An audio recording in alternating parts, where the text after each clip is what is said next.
माध्यमिक शिक्षा मंडल भोपाल द्वारा 5 फरवरी से जिले में हाई स्कूल परीक्षाओं की शुरुआत की गई। कई नए नियम और नए दिशा निर्देशों के साथ आयोजित की जा रही हाई स्कूल परीक्षा का पहला पेपर शांतिपूर्ण वातावरण में छात्र छात्राओं द्वारा हल किया गया। जिले के किसी भी परीक्षा केंद्र पर नकल का एक भी प्रकरण सामने नहीं आया। हालांकि शादी विवाह का सीजन होने की वजह से कुछ परीक्षा केंद्रों पर ऐसे छात्र छात्राएं परीक्षा देने पहुंचे जिनकी हल्दी की रस्म हो चुकी है और 7 या 8 तारीख को वो विवाह बंधन में बंधने जा रहे हैं। आपको बता दें कि लोकसभा चुनाव के मद्देनज़र बोर्ड परीक्षाएं इस बार जल्दी आयोजित की जा रही हैं। आमतौर पर फरवरी के आखिरी हफ्ते या 1 मार्च से बोर्ड परीक्षाओं की शुरुआत होती थी, लेकिन इस बार 10वीं की परीक्षा 5 फरवरी से शुरू हो चुकी है। वहीं 12वीं का पहला पेपर 6 फरवरी को छात्र छात्राओं द्वारा हल किया जाएगा। सोमवार को जिले के 54 परीक्षा केंद्रों पर शुरू हुई हाई स्कूल परीक्षा देने के लिए छात्रों में खासा उत्साह दिखाई दिया। जिला प्रशासन और शिक्षा विभाग की अगुवाई में निर्धारित समय सुबह 9 बजे कक्षाओं में पेपर वितरित कर दिए गए। बोर्ड परीक्षा का पहला प्रश्न पत्र हिंदी का था, जिसे हल करने के लिए छात्रों को 3 घंटे या सुबह 12 बजे तक का समय दिया गया। पर्चा हल करने के बाद केंद्र से बाहर आए छात्रों के चेहरों पर मुस्कान दिखी। उन्होंने पेपर को सरल बताया और अच्छे अंक आने की उम्मीद जताई। इससे पहले माध्यमिक शिक्षा मंडल द्वारा जारी निर्देशों का पालन करते हुए कलेक्टर प्रतिनिधि की मौजूदगी में सभी पुलिस थानों से प्रश्न पत्र परीक्षा केंद्र तक पहुंचाए गए। बाद में कंट्रोल रूम की बजाय कक्षा में ही प्रश्न पत्र का पैकेट परीक्षार्थियों के सामने खोलकर उसे वितरित किया गया।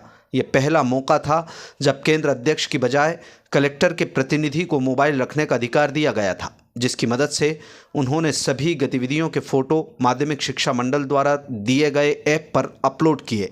इसी तरह सहायक परीक्षा केंद्र और शिक्षकों को भी मोबाइल चलाने की अनुमति नहीं दी गई। सभी के मोबाइल एक लोहे से बने बॉक्स में कलेक्टर प्रतिनिधि की मौजूदगी में रखवाए गए और इस बॉक्स को परीक्षा खत्म होने के बाद दोपहर 12 बजे खोला जाएगा।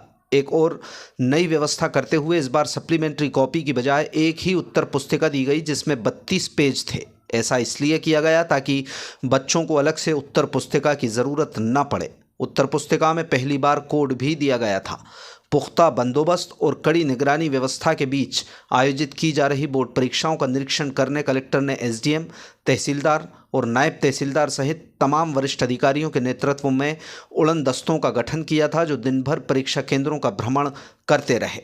बता दें कि गुना जिले में आयोजित की जा रही हाई स्कूल और हायर सेकेंडरी परीक्षाओं में कुल 30,282 बच्चे पंजीकृत हैं। इनमें से 10वीं के 18,261 और 12वीं के लिए 12,021 बच्चों ने पंजीयन कराया है। गुना जिले में 54 परीक्षा केंद्रों पर आज हाई स्कूल का हिंदी विषय का पेपर था और परीक्षा 9 बजे से प्रारंभ को करके 12 बजे तक चलेगी।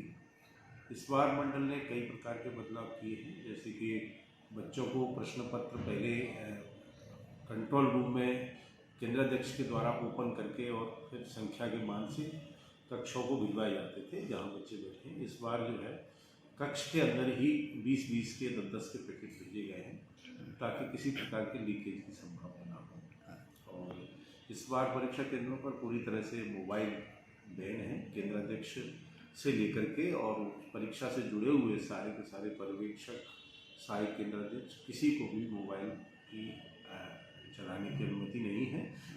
इस बार परीक्षा के प्रश्न पत्र थाने से और परीक्षा केंद्र तक ले जाने की व्यवस्था में परिवर्तन किया है। अब प्रश्न पत्र जो है कलेक्टर के प्रतिनिधि के साथ ही वहाँ निकाले जाएंगे पेपर थाने से और फिर उसके साथ ही लेकर के परीक्षा केंद्र तक जाना होगा। कलेक्टर प्रतिनिधि को मोबाइल चलाने की अनुमति है। वो ऐप के माध्यम से मतलब एक जो भी घटना है उसका फोटो लेंगे और उसको ऐप पर अपलोड करके मंडल को सूचित करेंगे और परीक्षा प्रारंभ होने के 1 घंटे बाद तक अर्थात 10 बजे तक ही वो परीक्षा केंद्र को छोड़ पाएंगे।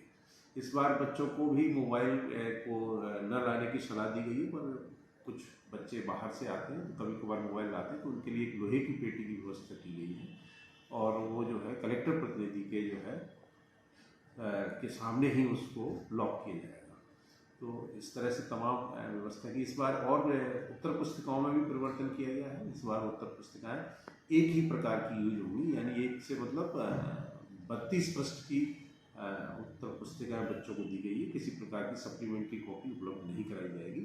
और कॉपियों में एक और बड़ा परिवर्तन किया है, अब सारी कॉपियों में OMR शीट भी आएगी और बारकोड की व्यवस्था की गई है, जिससे कि कॉपी की किसी प्रकार की पहचान ओपन ना हो सके। तो इस बार जो है मंडल ने काफ़ी व्यवस्थाएं की हैं। कलेक्टर सर की तरफ से जो है सारे के सारे संवेदनशील केंद्रों पर निगरानी के लिए शिक्षा विभाग के माध्यम से जो है प्रेक्षक नियुक्त किए गए हैं और SDM तहसीलदार नायब तहसीलदार के अगुवाई में निरीक्षण दल गठित किए गए हैं, ताकि परीक्षा की ठीक से निगरानी हो और परीक्षा ठीक से संपन्न हो सके और बिल्कुल नकल की संभावना पूरी तरह से खत्म हो जाए। इस तरह के पूरे प्रबंध जिला प्रशासन ने शिक्षा विभाग में किए। कितने परीक्षा केंद्रों पर परीक्षा आयोजित हो रही है? हमारे जिले में 54 परीक्षा केंद्रों पर परीक्षाएं संचालित हो रही है, जिसमें से 8 परीक्षा केंद्रों पर प्राइवेट छात्र बैठ रहे हैं, बाकी पर सब रेगुलर परीक्षार्थी बच्चे बैठ रहे हैं। जिले में हाई स्कूल में 18,261 बच्चे परीक्षा में बैठ रहे हैं तथा 12वीं क्लास में 12,021 बच्चे परीक्षा में बैठ रहे हैं। इस तरह से कुल परीक्षार्थी 30,282 बच्चे इस बार परीक्षा में 24। किसी प्रकार का अभी तक नकल प्रकरण का अभी परीक्षा खत्म होने मतलब आज का पेपर खत्म होने हुई है, 12 बजने को है। अभी तक जिले में इस प्रकार की कोई ऐसी कोई सूचना नहीं है और परीक्षा शांतिपूर्ण संपन्न हुई।